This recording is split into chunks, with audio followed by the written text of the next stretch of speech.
Hello, I'm David Hepworth. Thanks for clicking this word in your ear, the latest of hundreds of chats Mark Allen and I have had over recent years, some between ourselves and others with musicians, authors, comedians, and other people we like.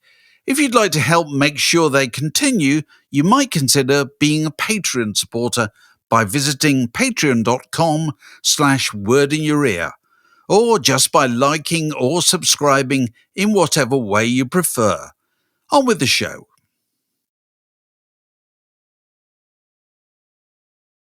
Welcome to another Word in Your Ear.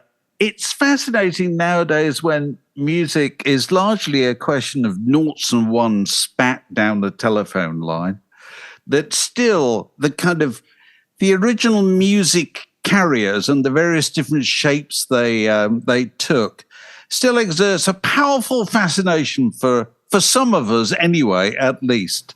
And one of them is our guest here. Let's get this pronunciation right, Corey. Corey duBrowa. That you've exactly got it, David. First time, and that was just a guess. Corey duBrowa, who joins us from the United States. Whereabouts are you, Corey? I am in Bend, Oregon. We have a ranch here. We have an alpaca ranch in this part of the country, but more often than not, I can be found in our place in New York City. So I kind of split between the two. Very good, very good. And the reason Corey is here is to talk about his book, which is called An Ideal for Living, which is a celebration of the EP. There you go, and there's the book. It is. EP for younger listeners, for the benefit of younger listeners, I feel I have to point this out. Actually, it stood for extended play. I realized this, Corey, recently when I passed a local second-hand record shop where it had a sign in the window say, "We pay good prices for 7-inch, the small ones, and 12-inch, the big ones." I thought, wow, you really have to explain it to people. Doesn't that make you feel old? That makes you... Not to mention the fact they didn't even talk about the 10-inch, which is the ones in between. There you go. We're going to talk about all that stuff. Corey, let's go back to the beginning. Where does the EP start?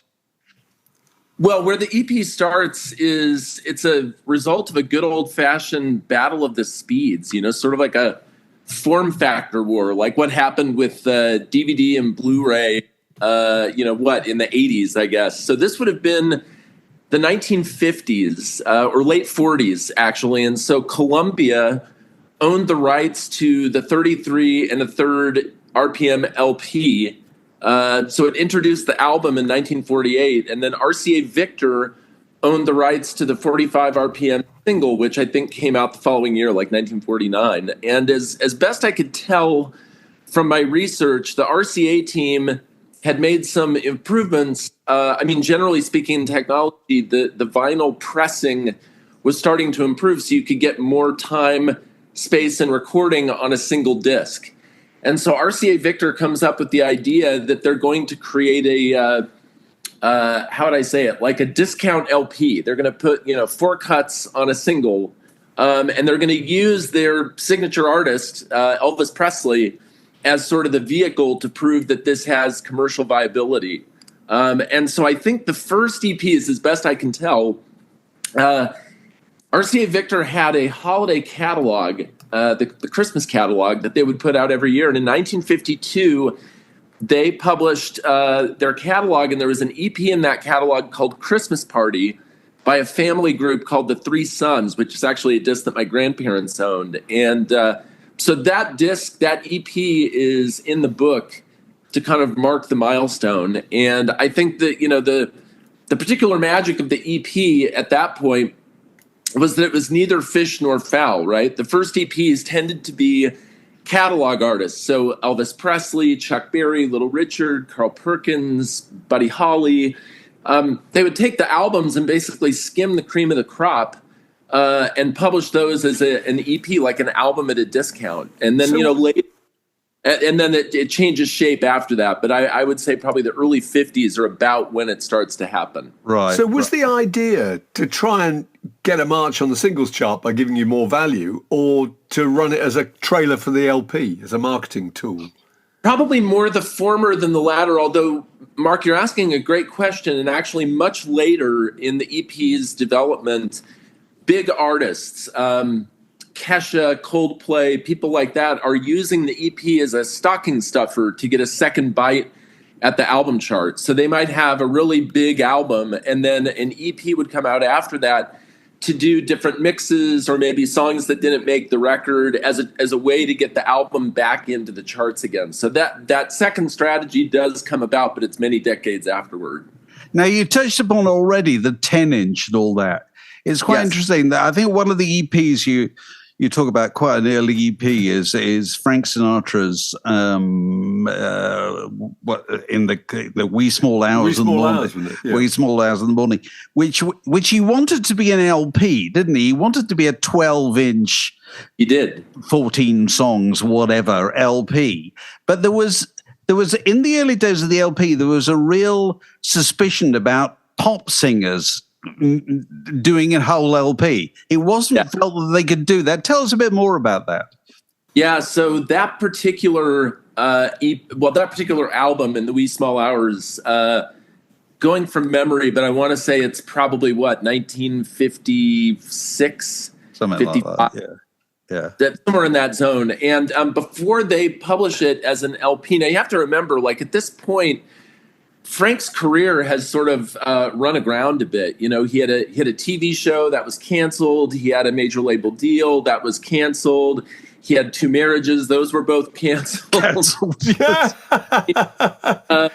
He was really in a bad spot, and this particular EP, if I'm remembering it correctly, came about as a consequence of the album, The Wee Small Hours, basically being split into 2 pieces, into 2 different EPs, precisely, I think, for the reason that you're talking about, right? Like, I think there would have been some suspicion that he could kind of reboot his career at this point. So I guess this is 1955. He's been signed to Capitol, and they've sliced the album into 2 EPs to begin with. And I think, really this record, this is right after the Ava Gardner relationship had gone bad. And the whole record is really a set of, somebody done, somebody wrong songs. Yeah. Ava, about like how doomed that relationship was. And so I think once the EPs start to sell, then Capitol gets a lot more confident that, like, hey, the rebooted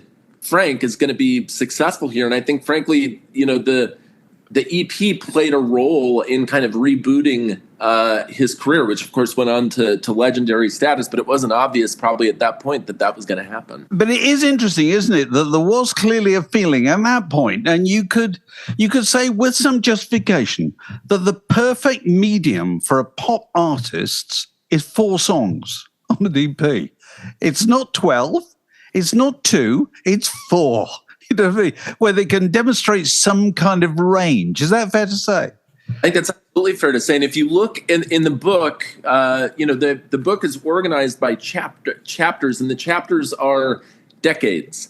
So if the EP really is sort of brought to life, is given birth in the late 40s, early 50s, which it really is, and you look at the EPs that are being selected from that era as sort of the greatest EPs of that time, really, it's your theory of the case brought to life. Chuck Berry, 4 songs. James Brown and the Famous Flames, 4 songs. Johnny Cash, 4 songs. Ray Charles, 4 songs.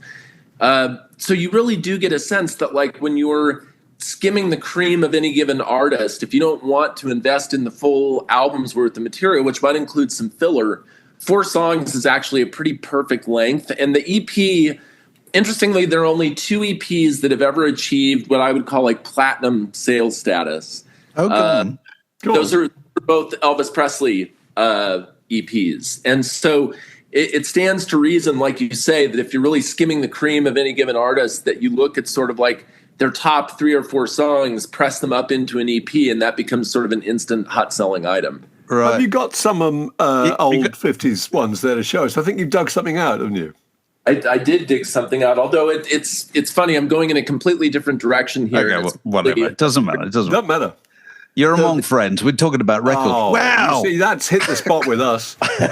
Us English folk. Couldn't be more excited. We're looking at the Goons. Yeah, an EP by the Goons. And so, for those in your audience, I suspect there's lots of familiarity with who the Goons were. But in case there isn't, I mean, this is really, it's Peter Sellers, Spike Milligan, and Harry Seacombe, right? And they, as far as I'm concerned, they really invented alternative comedy, like Monty Python, the Firesign Theater, SCTV, Cheech and Chong, like all of these people, even like the Beatles, the Bonzo Dog Doodah Band, Led Zeppelin, like they're all fans, right? They're all paying attention to these guys. And there's one track on this little EP, the Ying Tong song. The Ying Tong song. We know it. Ying Tong Gidlai Po. Yeah. Exactly. I mean, it's probably still a pub quiz question. It's probably still sung at funerals or wake.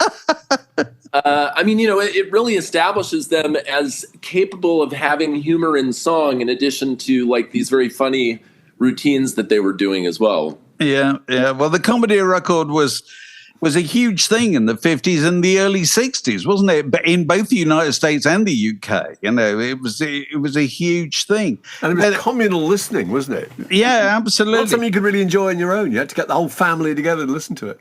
But, no, that's exactly right.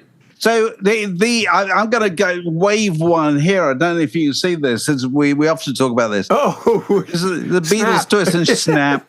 The Beatles Twist and Shout, which was the EP was a huge part of the kind of progress of the Beatles and the Rolling Stones in the United Kingdom. Did that happen in the United States as well, or did they not really come out in the States? It was less so in the U.S. It's not that it was. I mean, obviously, like I said, Elvis in all likelihood. I would say the Beatles. Like there wouldn't be the documentation for it, but the EP that you just held out, "Twist and Shout," is quite likely a platinum-selling EP. There just wouldn't be the documentation for it. So certainly, Elvis plays a really big role. And like I said before, if you look at Buddy Holly, I mean, all of that sort of era, the Sun Records influence on early rock and roll, those are all a very easy sort of a slam dunk move for the record companies to kind of decide like, hey, EPs are going to go in that direction. But as you say, I don't think that they were ever quite as big commercially as they would have been in the UK. And interestingly, like in the UK, so I'll use an example, Donovan, right? Yep. As best I know, Donovan never has a number one single. I don't think he ever had a number one single, but he did have many number one EPs that would have featured songs that had done quite well in the charts. You're probably right. Yes. Yeah. And so the UK is probably a more sophisticated consumer. That they're probably a little bit ahead of the US at this point in terms of thinking about like commercial ways to package and repackage artists based on what the consumer can afford, right? And again, I think the affording point is the key thing, actually, because I would have thought the average American record buyer would find it easier to buy an album than the average English record buyer in the 60s, certainly. And so you'd they'd buy an EP instead of, because it would be good value, I can't even remember how much they cost, Mark. Were they about 10 shillings or something like that? They must have been about 10 bob, weren't they? Because it was 6 and 8 for a single. I have to say the other great advantage, which the Beatles did on this one, which I've just dug out, Long Tall Sally, is it had a track on it that I don't think they put out anywhere else, which was Slow Down. The Slow Down wasn't on any of the albums, was it? I think it might be a single in America, actually. But so that was really good value. So you got a Beatles song you couldn't get anywhere else. Mark, you're raising a great point, too, which is as the EP develops, right, it goes from being an object that's really like skimming the cream of an artist because it's good value. It's what someone can afford, and it's better than for their money, probably better value than plunking down for the full LP. But much later, and particularly in the sort of greatest of all time part. So not only is the book organized by decade, but I started with a listserv of about 100 contributors. So people who were musicians, producers, record label people, fellow writers, and that sort of self-selected down to about 50 people. And we argued quite a bit over the list. Who should be the 25 per decade? Who should be the 25 greatest of all time? When you go through that greatest of all time list, what you find are a number of EPs where you cannot find those tracks anywhere else but in All right. We've got to do the greatest of all time. Maybe we should do them now. Go on, what are the greatest of all time? What are they? What conclusions? Just in case we don't want to forget this. Okay, so here you go. These are, in a very arbitrary way, the greatest of all time EPs as selected by. And like I said, there was quite a bit of arguing over this list, one way or the other. But so I'll name a few. Mm-hmm. Alice in Chains, an EP called Jar of Flies that came out in 1994. This is the first EP in the United States that ever goes to #1 in the album charts. Wow. Ultimately becomes a multi-million selling EP, even though by this time there's no EP chart. Billboard at one point in the 50s and 60s had a chart that was explicitly devoted to EPs. Yes. It's long gone by the 90s. And so in the 90s, for you to achieve any kind of commercial success, you really have to be able to place an EP in the charts. But that's a brilliant ruse. So did Alice in Chains then, did they then capitalize on this by saying they had a #1 album? That's genius. Something would have cost about half the price of an album, obviously. They did. They immediately went on to, best-selling albums that was preceded by both an album before and after. So the EP was actually a really nice stopgap. It came after their first successful tour. So they literally came back to Seattle and were homeless. They'd been gone for so long that they'd lost the leases on their apartments and were literally living in the Seattle studio in which this EP was recorded, and then went on to record an album that went to #1 after that. So quite successful. This Beatles EP, Magical Mystery Tour, which Americans would know as an album, right? Yep. They would know this as the soundtrack to, I think, a TV special that the band kind of put together on the fly. But it's a 6-track double EP, isn't it? Yes, it is. I'm so glad you mentioned that. So here it is. It's a gatefold kind of a thing. Has like the full, we bought it full color with the actual stills from the TV series in between.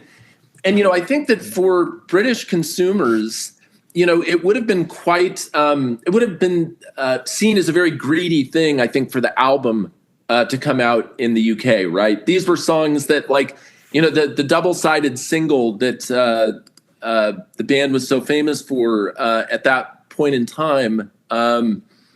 Strawberry Fields, right? That would have already come out, but for American consumers, they didn't have access to the single yet. So the album gets pressed up in America, where it has all the songs from the EP. It's got the both sides of that single, and it makes for a new item for them. Whereas I think for Brits, it would have been seen as taking advantage, and so the EP is a much more economical and frankly just better. That's interesting. So Strawberry Fields and Penny Lane was not available in the United States until that album.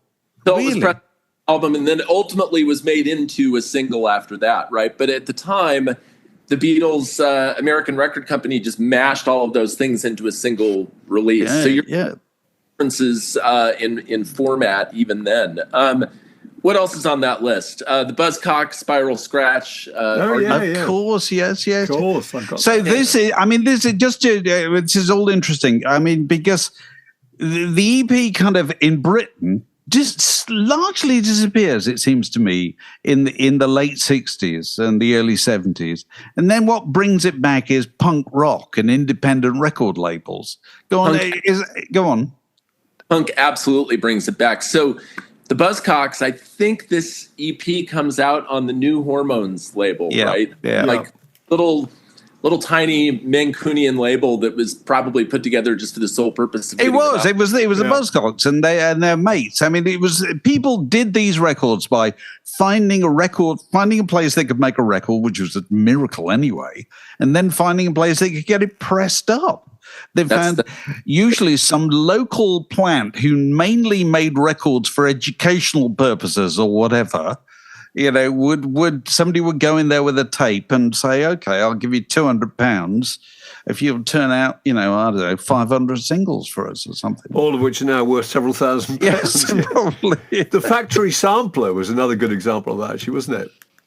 Yeah, I mean, here's another example. So for a long time, I thought the EP was just a 10-inch object, because in this country, the major labels, particularly CBS, so the Clash were signed to CBS in the States, and had already had a number of hit singles, had caused quite a stir in the UK, but weren't really particularly known in the US.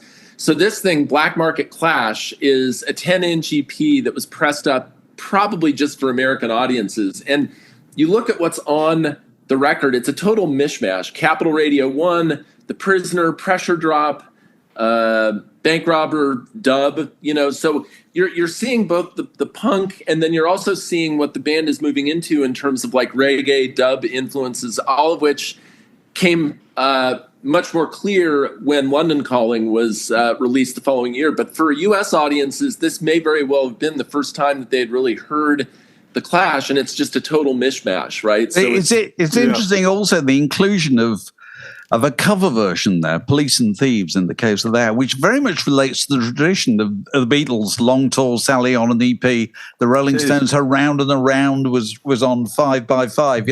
It was the place where you could do something new and something old at the same time. It's a way of establishing yourself, isn't it? Getting across your identity, what you're capable of doing. Yeah. Well, David, I'm so glad that you brought up 5 by 5. So this would be there you go.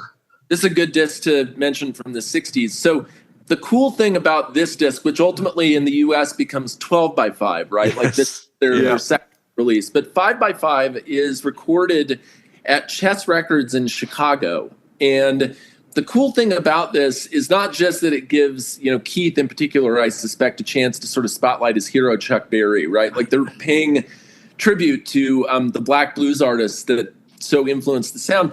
But Jagger and Richards were still figuring out how to be songwriters at this point. Definitely. Yeah.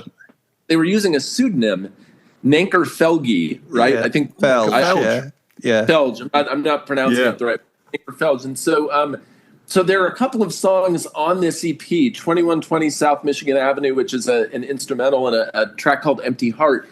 This is the debut of Jagger Richards. It is. Yeah. And I've always loved that. I've got my copy here.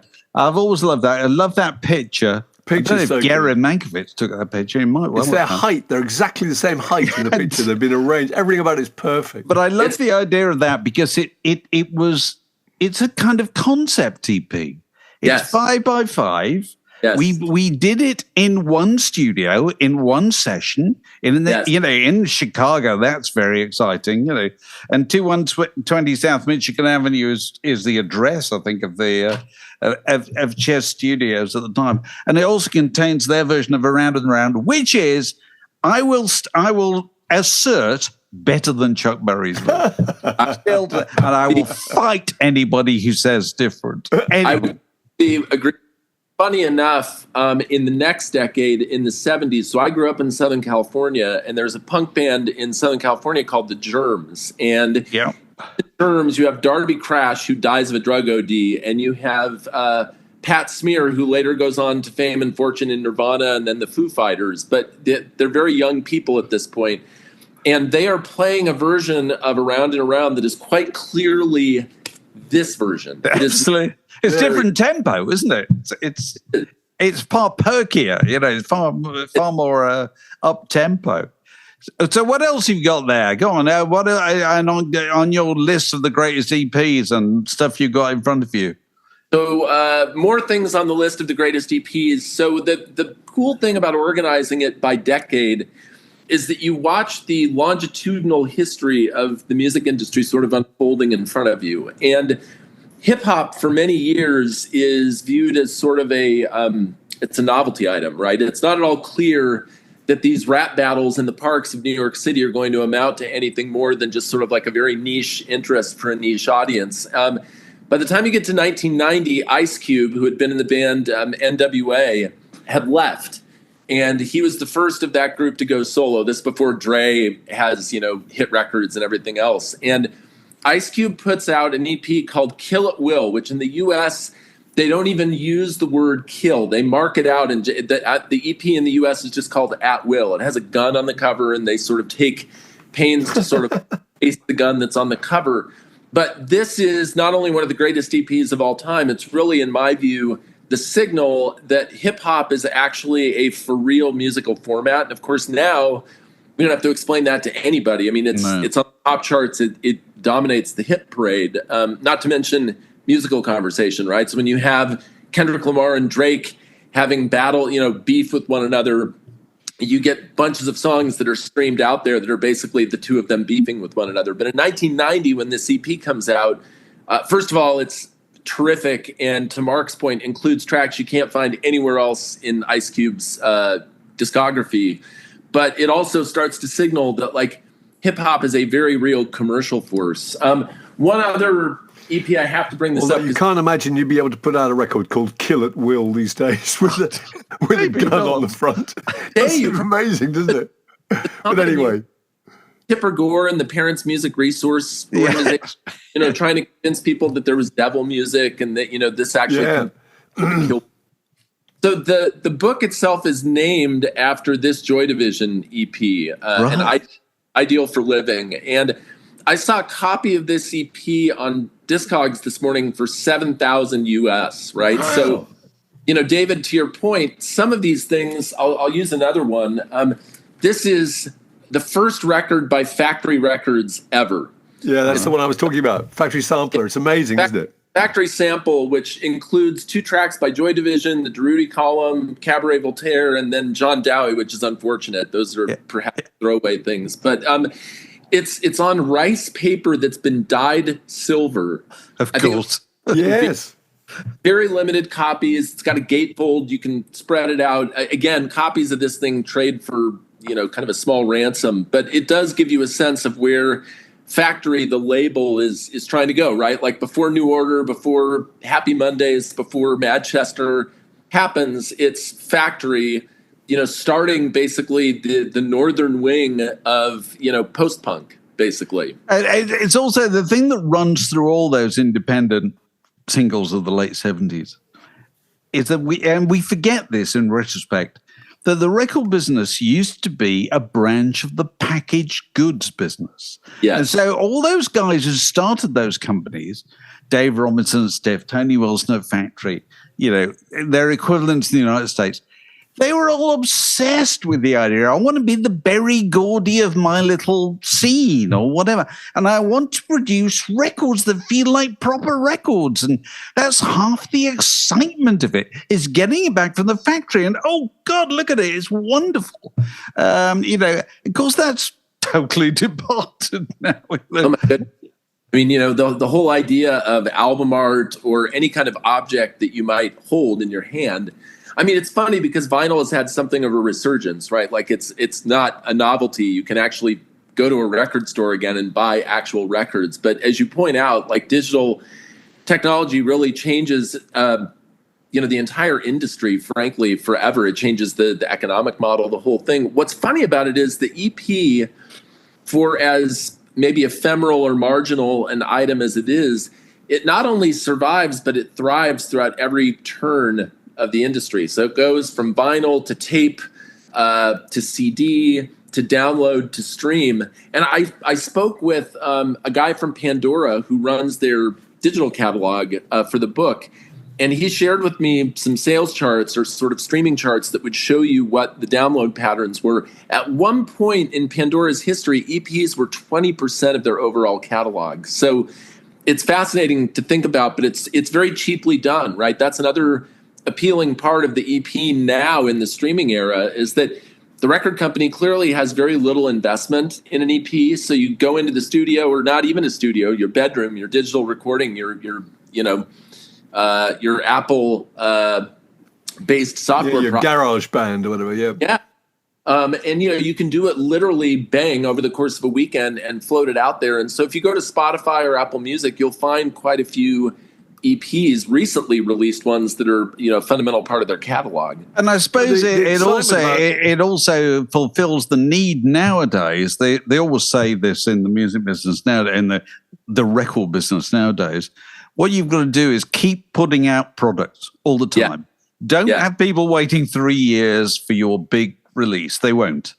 Just keep doing. So EPs, they're ideal for that kind of thing, aren't they? They're perfect for that. And, they don't have to hold together thematically, right? They don't have to be grand like an album might be. You think about like if you're sort of a heritage artist now, like a Taylor Swift or a Beyonce or people like that, there's such a built-in expectation that this thing you're about to put out there, Cowboy Carter, that it's got like a theme and it's been properly constructed and, sort of fussed over in the studio. And yet, to your point, for a lot of new artists in particular who don't have a big audience, a big built-in audience, the EP is a great way to bang something out, go tour behind that, bang something else out, go tour behind that.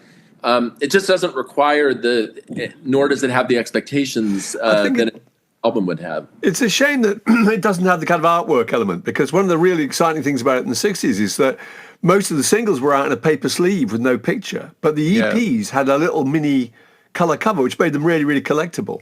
Well, and so I'll bring another one up here, someone that I know you guys appreciate. So the late, great Shane MacGowan. Oh, right, okay. Pogues. So Poetry in Motion, this is 1986, Stiff Records.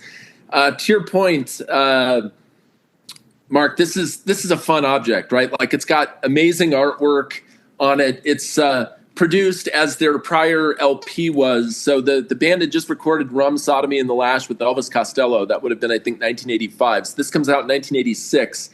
And it's got, again, songs you can't find anywhere else in their catalog. Rainy Night in Soho, The Body of an American. And frankly, Body of an American gets a second life much later. On The Wire. The Wire. Yeah. So every wake has that song kind of soundtracking the wake, and the Pogues are exposed to a whole new audience at a time where the band doesn't even exist, right? Shane's gone off on one of his vendors. That's true. The band doesn't even exist at that point. So, yeah. So do you people still produce the physical item? The traditional 7-inch black vinyl 4-track EP. Does anybody do that? Because we keep hearing that producing vinyl records is increasingly expensive, because there's a limited amount of pressing capacity. That everybody wants to do it. Where do EPs end up in that situation? Yes. Here's an example of one of these that comes out in very limited edition format. So it's a guy named Freddie Gibbs, hip hop act here in the U.S., and Madlib, LA-based producer who collaborates with literally everybody. Madlib has probably been the producer for just about every significant U.S. hip hop artist of note. And this thing that I'm holding here is a track called Thuggin', which is it comes out as a series. So that comes out in 2011. There's another one that comes out in 2012, another one in 2013, and then those are compiled in an album form in 2014. They scoop all those things together. You mean in an actual album, as albums are originally called, that kind of leather the wallet? Yes. Yeah, actual like gatefold LP with art and the whole thing. And so what I think we're starting to see are, because of the resurgence of vinyl, obviously the way that most people are going to access music is on their phone through some sort of digital format. But increasingly, I think you're finding artists who in a limited way can produce a vinyl object, an EP. This is an actual 12-inch EP, but they can put out something in limited quantities. So that EP would have come out as a tour-only item. In fact, if you go to Discogs, probably copies of it are trading for hundreds of dollars. But it gets repressed. It gets repressed in greater numbers because the album drives more demand for it. And the album, of course, gets pressed up in greater numbers too. So the short answer to your question is yes, there is still a market for vinyl. It's probably just not quite as voluminous as it would have been back in the 60s when that was the only way that you could get these things. Now people have any number of ways to access the music. And they're possibly selling some of those to people who don't even have the equipment to play them on. Yes. They listen to them, online, but they want the artifact, like a kind of glorified sleeve, the object to have in their house. You couldn't be more right. I mean, I've definitely met people who literally have, dozens, if not hundreds of LPs with literally no means to play them, although even that's starting to be addressed. I think companies are becoming much smarter about how to create record players, actual turntables that are not, a $8,000 German turntable. Yeah. Oh, right. You get a little one you can take down to the beach, like that's what you want. Like, and there's a portable, battery operated portable, like the things that used to appear on birthday cards in the 1960s. You can close the top on it and carry it around with you. Yeah, that's it. They the little shaped like a hammer. Do you remember the thing that used to be shaped like a hamburger, and you could put the record? It was supposed to be like a meat in a hamburger. That's right. Anyway, but it's absolutely fascinating stuff. So, Corey, what's your personal favourite? What's the EP that is close to your heart and that has driven you to this quest? Yeah, I mean, to me, the one that I don't know that it's my favorite, but it was certainly the first, right? You never forget your first, as they say. So for me, this one would be it. It's by Oingo Boingo. So this is Danny Elfman's band from Los Angeles. And how I knew them was Nights of the Oingo Boingo. They were this completely nuts. They were almost like a circus. They were less a band than an experience. So they predate Lollapalooza by more than a decade. But their initial shows were just crazy making. They would have gymnasts and clowns and all kinds of crazy shit on stage, but like the band sort of distills itself into a proper working unit. Oingo Boingo, they publish an EP. This is in 1980. So my auntie D, who is my mom's much younger sister, sort of became like my gateway princess. She was the one who introduced me to like pretty much anything that was in my record collection at that point. So Bowie, Roxy Music, T-Rex, the Stones, this is what's in her collection and is sort of influencing me. And for my 13th birthday, she says, let's go to Licorice Pizza, which at that point was not a movie. It was actually a real... Oh, you write about it in the book. Yeah, Long Beach, California. That was the first ever store, wasn't it? First ever Licorice Pizza store of the chain. Yeah. Long Beach. So we go down there, and I'm looking around the store, and I see this on an end cap. Now, my little 13-year-old brain explodes at this point because I've never seen a 10-inch record of any kind. This is all new to me, and it's quite an interesting object, right? Like the cover art is done by a guy who I think was in a insane asylum in the UK, if I remember correctly. So it was the first time I'd ever seen like outsider art, just like in crazy artwork. And there was a local radio station in Los Angeles, KMET, long gone, but KMET was among the first to sort of play alternative music. They would have been calling it alternative music at that point because it was an alternative to like Led Zeppelin and this Aerosmith, the stuff that you were hearing on the radio, on the FM radio all day long. And it's a nuts thing to listen to. Like the tempos are clearly drug influenced, amphetamine influenced. Everything is fast. Everything is kind of crazy. It's very new wave. And this to me is sort of like the entry point for how I got interested in EPs. And again, for years, I thought this was it, right? So in the US, you find, this Clash thing I showed you before. There's a Cheap Trick odds and sods thing called Found All the... So CBS has sort of developed this thing called a mini LP, which is the same thing as an EP. So it's back to the future. It's basically your favorite artists at a discount, only this time, instead of their greatest hits, it's stuff you've never heard before. Right. Oingo Boingo sort of qualifies for that. So before the band ever became a hit, before they ever had soundtrack music like Weird Science or stuff like that, they were this ramshackle little band from Southern California with Danny Elfman out in front playing things that sounded like part ska, part punk, part who the hell knows what it was. And that was my introduction to it.